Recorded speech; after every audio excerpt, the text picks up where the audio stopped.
dia, Pedro Rocha. Bom dia a Hélio Argolo, o Lítio Cavalcante e o nosso amigo aqui, o Paulo Anderson. Pedro, a semana passada a gente fez uma abordagem de forma sucinta sobre a segurança jurídica. Hoje eu quero adentrar um pouquinho na resolução número 1236 do Conselho Federal de Medicina Veterinária. Mas vamos falar do Galo Moura, dos ambientalistas, da questão veterinária, da saúde animal da raça Moura. Tenha vontade, Luiz Alberto, que essa parte técnica eu não entendo, sou cego. Bom dia, bom dia. Pedro, o nosso intuito aqui em participar do Revista em Comunidade com o nosso programa Voz do Criador é levar à população que nos ouve e aos próprios criadores um pouco de informação. Falar nisso, Paulo Anderson, você esqueceu da vinheta.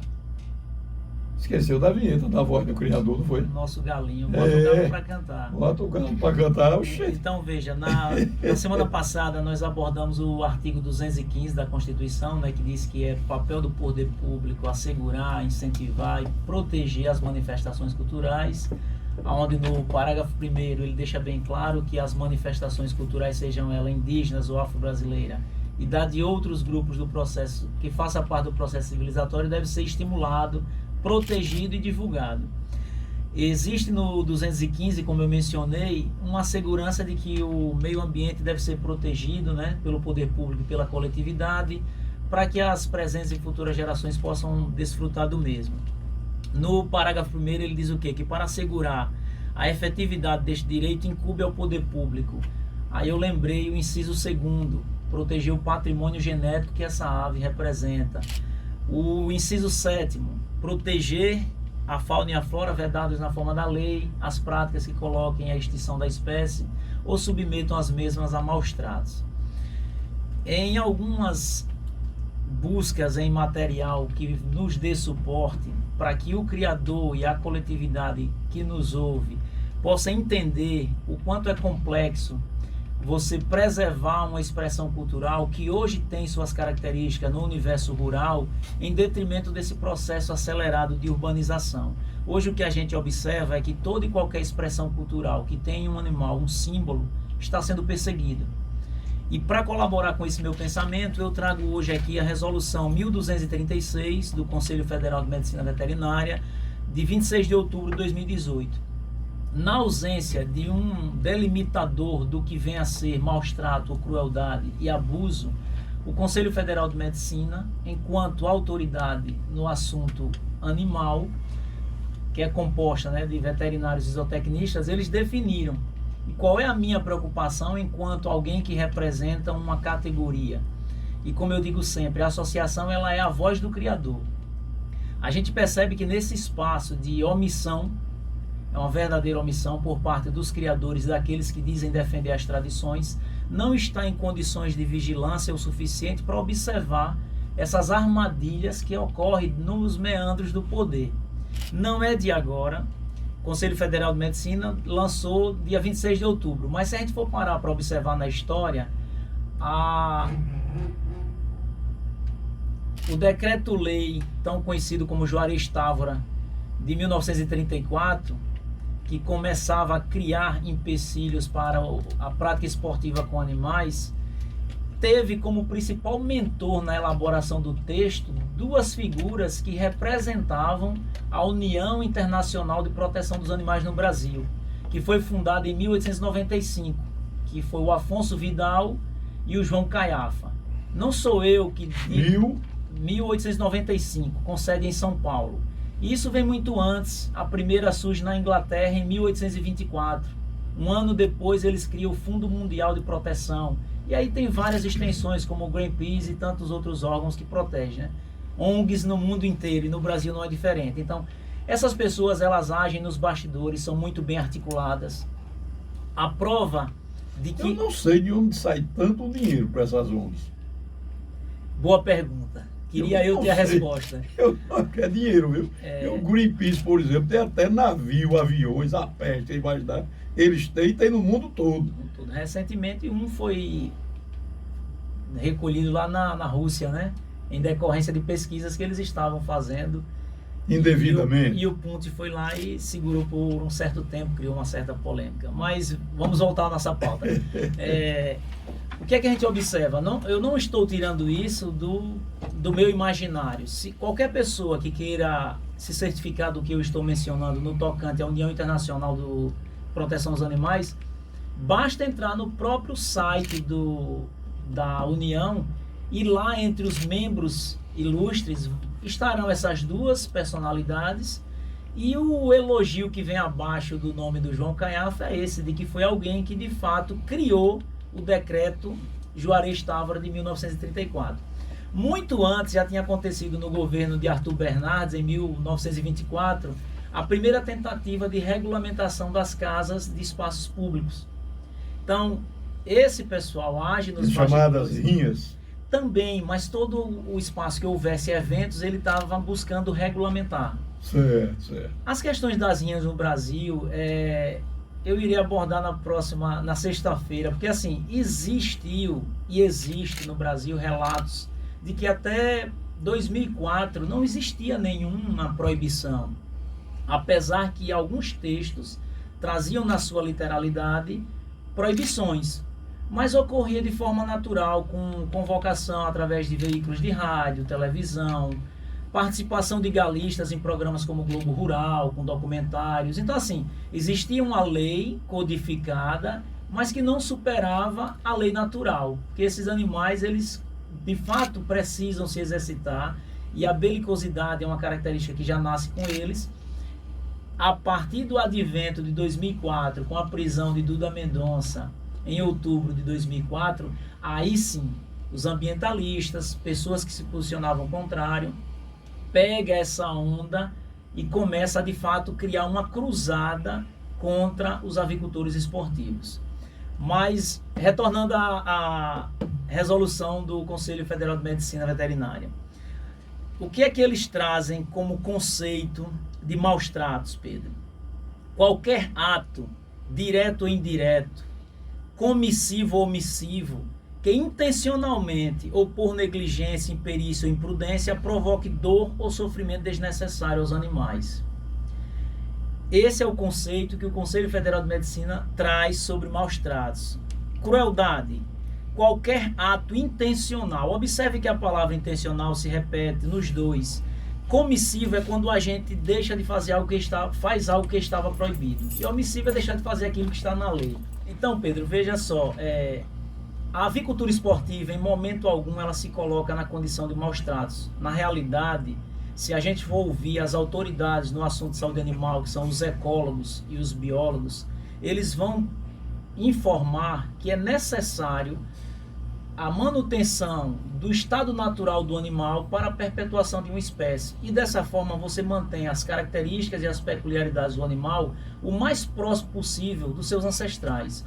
Se não fosse os preservadores e os conservadores de uma raça, que somos nós criadores, essa raça não existiria mais, porque se dependesse da postura dos órgãos de fiscalização e controle, todos esses animais já teriam sido sacrificados, porque a própria resolução do Conselho Federal de Medicina traz isso. Ela diz que criar o animal para essa finalidade já é considerado maus tratos.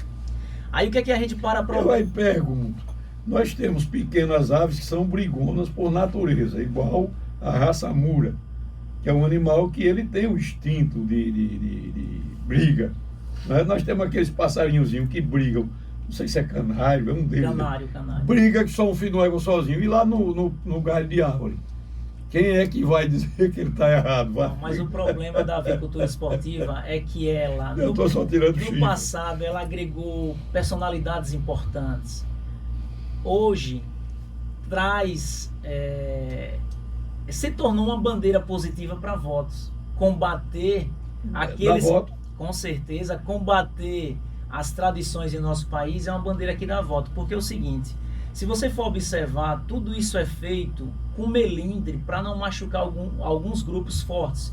Se a gente for parar para olhar a lei, deixa eu dizer o número dela aqui, viu? A lei 3.088 de 31 de outubro de 41, que é a lei das contravenções penais. Observe que... Vamos dizer direitinho, 1941. São os jovens, vamos dizer, no Chete.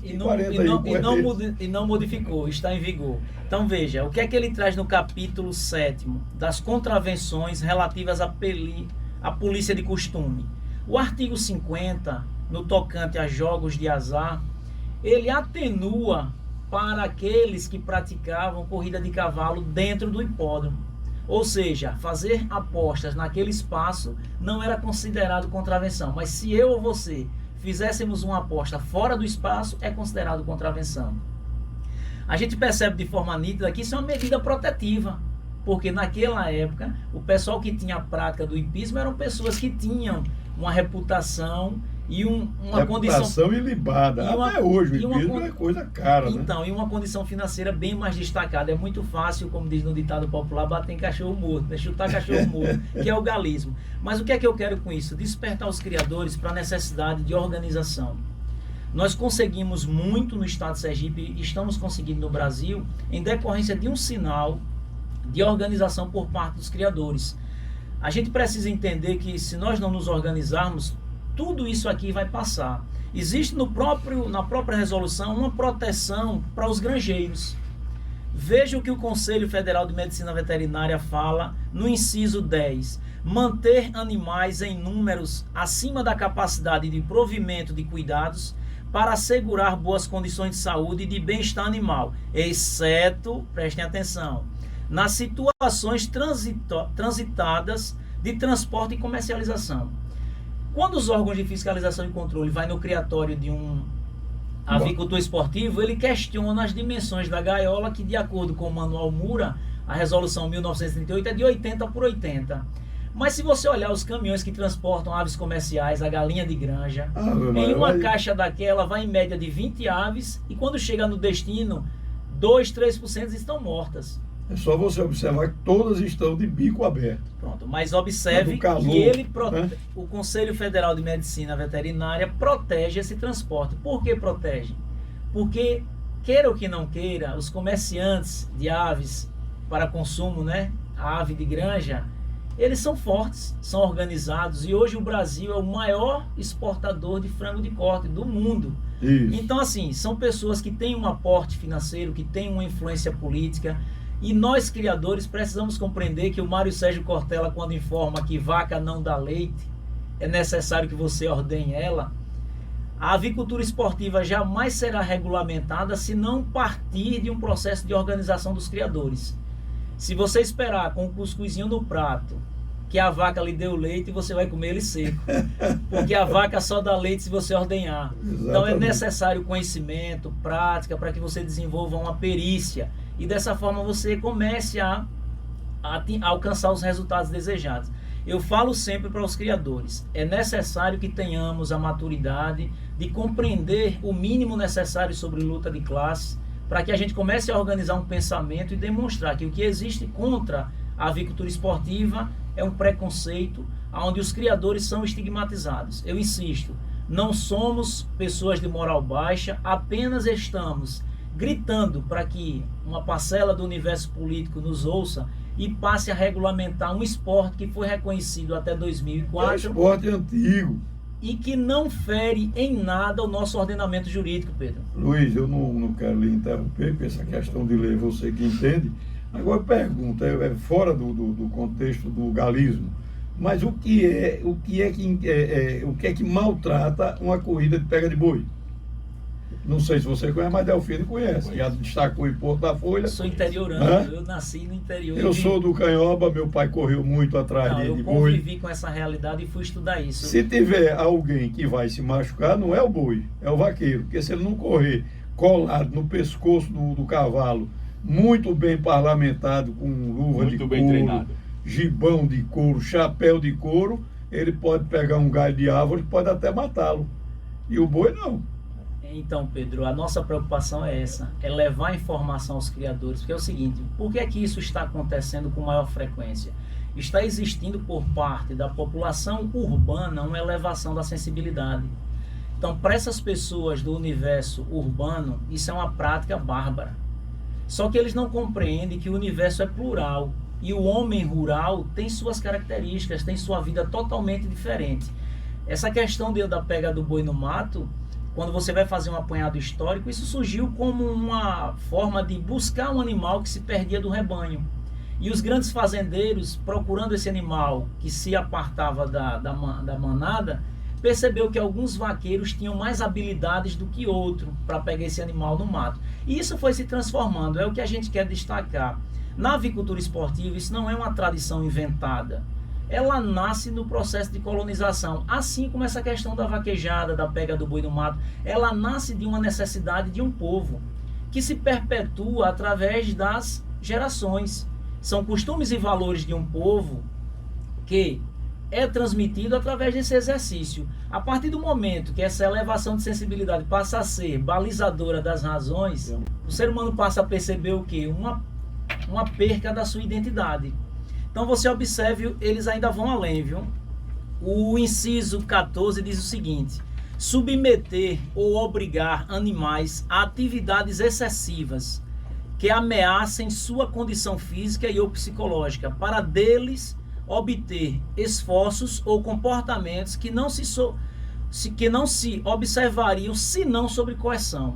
Prestem atenção o quanto isso aqui é preocupante. Isso aqui é o Conselho Federal de Medicina Veterinária. Como é que você, um homem do campo, que trabalha com animal sob tração, carroça, fazendo algum arado, claro que o animal só desempenha aquele trabalho porque você estimula ele a desempenhar aquilo. O animal não tem vontade própria nesse sentido, até porque ele está na condição de um auxiliar na subsistência do homem. Então você não pode mais participar de cavalgadas, você não pode mais ter um animal na carroça, você não pode mais participar de vaquejada. Por quê? Porque toda manifestação do animal é mediante coerção. O cavalo que participa de uma cavalgada é necessário que o montador exista. Exatamente, então, e treine ele, né? Adestre ele para isso. Então você observa que na realidade a busca é por acabar de vez no nosso país com toda e qualquer expressão cultural que tenha no animal um símbolo. Então isso é preocupante, é necessário que aquelas pessoas que hoje representam parcela da população que admira o esporte com animais compreendam e participem de forma direta dessas ações. É inadmissível que o Conselho Federal de Medicina Veterinária produza algo nesse sentido sem que grupos que sejam simpáticos às tradições em esportes com animais não participem. Então assim, a gente precisa despertar para essa realidade. E é isso que a voz do criador... Isso que você falou aí é porque tudo isso aí dá voto. Então, com certeza, mas a gente precisa criar um contraditório para que a população também nos ouça e entenda que o que a gente reivindica está assegurado em lei. Não Agora eu lhe pergunto, ao longo da sua vida, eu e Delfino somos mais velhos aqui da casa, aqui na casa agora nesse momento, quando foi que nós vimos ou assistimos alguém falar tecnicamente sobre estas coisas e historicamente, como você está nos explicando? Eu nunca ouvi, é a primeira vez que eu estou ouvindo falar é com você aqui, sobre essa questão, a questão como é que diz, das explicações técnicas, da hereditariedade, porque eu acho que o galismo, para quem gosta de ver, ele desperta o interesse, porque, por exemplo, tá rolando nas redes sociais aí um vídeo, um cachorro que é chamado de capoeirista, ele brigando com um galo. Não sei se eu mandei para você. Então, esses vídeos têm... Então, quer dizer, eu quero ver qual é o ser humano que não para ver aquilo. Eu quero ver qual é o ser humano que não para. Porque não foi ninguém que mandou. Um encontrou com o outro e começou a brincadeira. O galo combatente... Ô Luiz, eu quero mandar aqui um abraço pro Everaldo, está acompanhando a gente pelo Instagram, @em revista, Marcelo Alves e Marcelo Aires, né? Aires e o Danilo. Um abraço para vocês, muito obrigado pela participação. Não só veja, mas acompanhe a gente para crescer aí, para ver se a gente melhora aqui no nosso cast aqui. Ô Pedro, a gente precisa, o que a gente vem buscando enquanto representante da Associação Sergipana dos Criadores e Preservadores de Aves da Raça Mura, é encontrar espaços para que a gente possa apresentar o contraditório e mostrar para a população que de fato é a avicultura esportiva.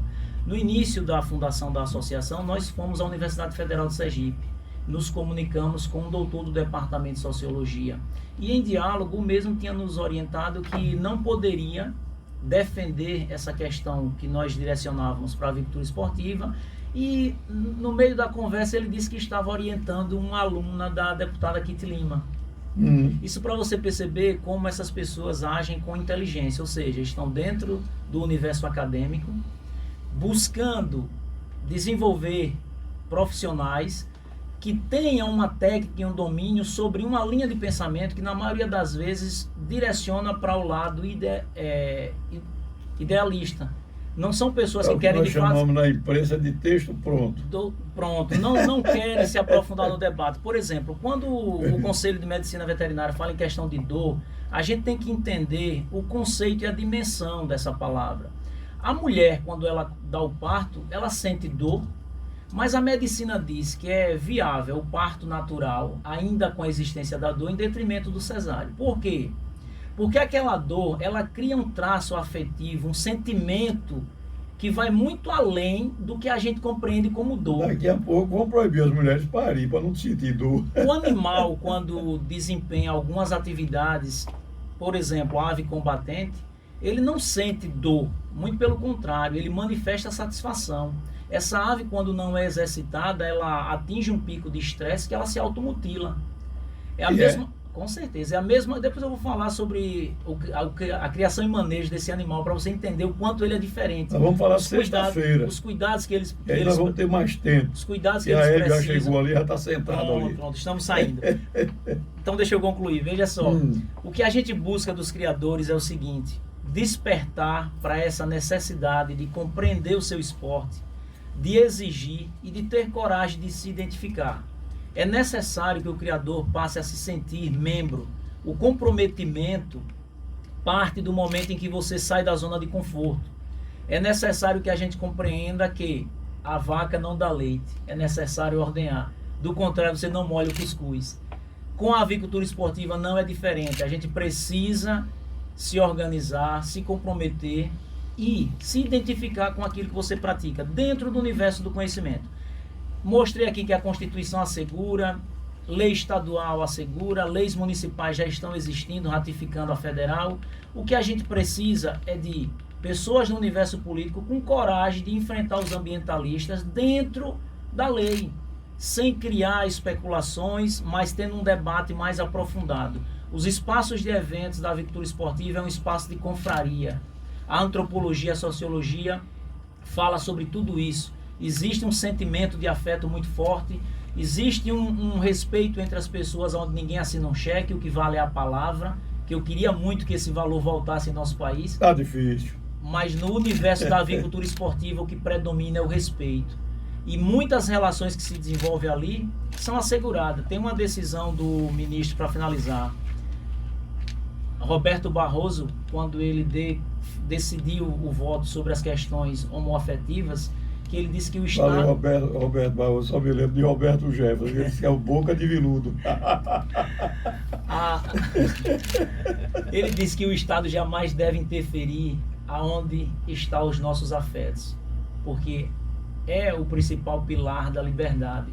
Então, o que é que impede o poder público de regulamentar uma expressão cultural que insiste em se manter viva em nosso país, mesmo com toda essa pressão social? É um sentimento muito forte, é algo que é inexplicável, por mais que as ciências sociais busquem através da antropologia e da sociologia, mas sempre tem algo a ser mais explicado. E existe muito disso. O universo da avicultura esportiva é um espaço de confraria. Finalizo com um pensamento de um dramaturgo e poeta inglês, o Thomas Eliot, onde ele diz que as tradições, elas não são conquistadas por herança. É necessário muita luta para ter as mesmas. Então, o galismo precisa entender que a regulamentação passa por esse prisma. Na França, o galismo é permitido, Pedro, em decorrência de uma lei de 1964, assinada por Charles de Gaulle. E ele impôs uma condição, no mínimo um evento por ano, para que seja considerado uma tradição. O Brasil tem muito no que se espelhar, se desejar regulamentar o galismo, trazendo recursos para o Estado e para o país. Fomenta a economia, participa da inclusão social e, com certeza, teria muito a colaborar se fosse regulamentado com licenças de bombeiro, alvará de funcionamento. O que precisa... Toda a infraestrutura. Com certeza. O que precisa é de um olhar desvestido da vestimenta da vaidade que nutre os ambientalistas e respeitar as particularidades do universo brasileiro. O galismo constrói e colabora para o nosso tecido social brasileiro. Pedro, obrigado. E até sexta-feira, né? Com certeza. Mas aguarda um pouquinho para a gente combinar aquela viagem. A voz do Criador está ao alcance de todos. Um abraço.